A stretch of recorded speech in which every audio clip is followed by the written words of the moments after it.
Hello అండి, అందరూ ఎలా ఉన్నారు? బాగున్నారా? మా పాతింటికి వెళ్ళామండి మేము. మా పాతింట్లో మా మావయ్య గారు ఉంటారు అక్కడ. అయితే మా మావయ్య గారిని చూద్దామని నేను వెళ్ళామండి.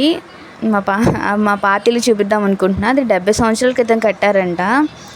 మా మావయ్య గారు ఒక్కళ్ళే ఉండడం వల్ల కొంచెం నీట్గా లేదు అది, కానీ చాలా స్ట్రాంగ్గా ఉంది. చూడండి, అంటే బాగుంది. ఆయన 2 రూమ్ ఒక సైడ్ ఆయన ఉంటారనమాట, ఇంకొక సైడ్ వచ్చేసి కోళ్ళు పెంచుకుంటారు. చాలా బాగుంది. లోపలేమో పాతిల్ది కదా, కొంచెం పడిపోయేటట్టు ఉందన్నమాట. బయట అయితే చాలా బాగుంటుందండి, చాలా చల్లగా ఉంటుంది. అన్ని చెట్లు పెంచుతారు, అన్ని చెట్లు, మామిడికాయ చెట్లు, సీతాఫలాల చెట్లు, సపోటా చెట్లు, పూల చెట్లు అన్నీ ఉంటాయండి. చాలా బాగుంది కదా. కోళ్ళు పెంచుకుంటారు ఆయన. మా ఊరు వచ్చేసి చాలా దూరం అండి, నూజివేడి దగ్గర. మామిడికాయ చెట్లు చూసారా, నిమ్మకాయ చెట్లు ఉన్నాయండి. ఇంకా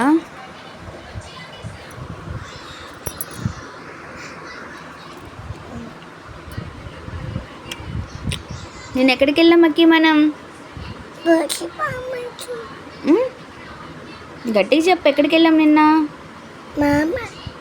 నేను ఏ తాత వాళ్ళ ఇంటికి వెళ్ళాం మనం? రామకృష్ణ తాత వాళ్ళ ఇంటికి వెళ్ళామా? చెప్పు, ఏమేమి చూసాము అక్కడ? బనానా చెట్లు చూసామా? చెప్పు, బనానా చెట్లు అవి అట్టికాయలండి, అట్టికాయ చెట్లు అవి. 3 గెలలు ఉన్నాయంట, మేము 2 గెలలు చూసాము. అవి ఇంకా పంటకు రాలేదు. 1 మంత్ నుంచి చూస్తున్నాం పంటకు వస్తాయి కోసుకుందామని, రాలేదు. సీతాఫలాల చెట్లు అండి, చాలా ఉన్నాయి.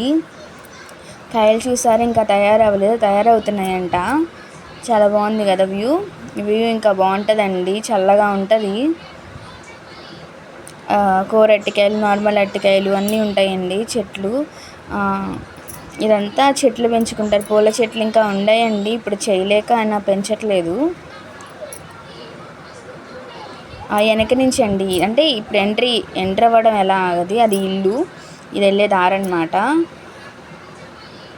చూసారు ఇల్లు ఎలా ఉందో? 70 సంవత్సరాల క్రితం కట్టారంటండి ఆ ఇల్లు. ఇంకో గెలండి, అది ఇంకా తయారవ్వలేదు. 2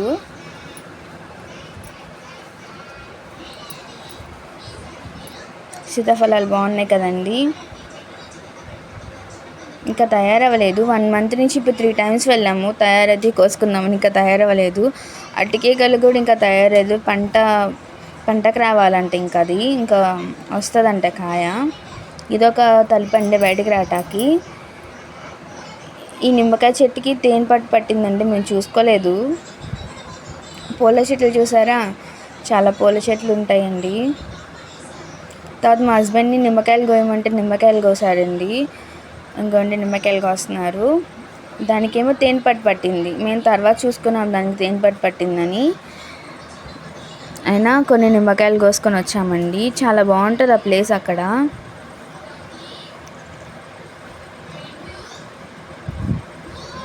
అక్కీస్ అన్నీ మేము ఎక్కడికైనా వెళ్ళిపోతామేమో అని చెప్పి ముందులే చెప్పులేసుకొని కూర్చున్నారు, అక్కడ వదిలేసి వెళ్ళిపోతామని. కొన్ని నిమ్మకాయలు కోసారు ఈయన. ఆ తేనె తీగలు లెగుస్తాయి అనుకున్నాము.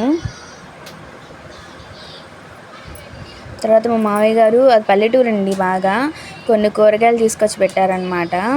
కొబ్బరికాయలు ఒక 4, సొరకాయలు అంటే ఆనంకాయలు అనమాట. ఆనంకాయలు, బెండకాయలు చాలా ఫ్రెష్గా ఉన్నాయి, చాలా బాగుంటాయి కూడా టేస్ట్ అక్కడ. ఆ కాయలు చాలా బాగుంటాయి. ఆనంకాయలు, బెండకాయలు, నిమ్మకాయలు, కొబ్బరికాయలు, ఇంకా కాకరకాయలు, బీరకాయలు, పొట్లకాయలు చాలా దొరుకుతాయండి మాకు. అన్నీ మా మామయ్య గారు తీసుకొచ్చి అలా పెట్టేసి అప్పుడప్పుడు పంపిస్తారు, లేదంటే మా హస్బెండ్ వెళ్ళినప్పుడు తీసుకొస్తారనమాట. కూరటికాయలు కూడా అంటే ఇంట్లోనే కదా మా మామయ్య గారు చెట్లు పెంచుతారు, ఆ చెట్లు కాయలే పంపిస్తూ ఉంటారు. ఎవరిల్లు ఇది? బాడీ బండేరు. ఎవరింటికి వచ్చా? శ్రీకాంత్ బండ. ఇది ఎవరిల్లు? రామకృష్ణ తాత వాళ్ళ ఇల్లు. చెప్పు. 70 సంవత్సరాల నాటి ఇల్లు అంట. మీకు తేనె పట్టి చూపిస్తున్నా చూడండి. ఇంకా చూడండి ఎలా పట్టిందో. మాకు భయం వేసింది ఫస్ట్, పిల్లలు ఉన్నారు కదా, లెగిస్తే ఎటు వెళ్ళాలా అనిపించింది. అయినా కొన్ని నిమ్మకాయలు కోసుకొని వచ్చామండి. అయితే ఈ తేనెపట్టు ముందల వేరే సపోటా చెట్టుకు ఉందంటండి. అయితే దాన్ని తాగేసేసి వేరే చోట పెట్టినాయి. అయితే మా మామయ్య గారిని కొయ్యండి చూస్తాను, వీడియో తీసుకుంటానని చెప్తే తీశారు. తీసిమ్మంటే తీసిచ్చారు. చూడండి, అది అసలు బాగాలేదు, స్మెల్ కూడా బాగాలేదు.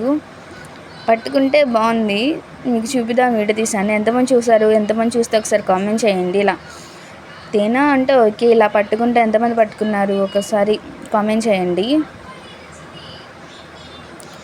సన్నంకేమో అరటికాయలంటే ఇష్టం మా బాబుకి. వాళ్ళ తాతని అరటికాయలు కొయ్యి అని అడుగుతున్నారు. ఆయన పంటకు రాలేదు, కోషే అంటున్నారు. అయితే కొంచెంసేపు అక్కడ ఒక 2 hours స్పెండ్ చేసి బయలుదేరామండి మేము. డాడీ తీసుకురాడాను. కొయ్యి థ్యాంక్స్ ఫర్ వాచింగ్. ప్లీజ్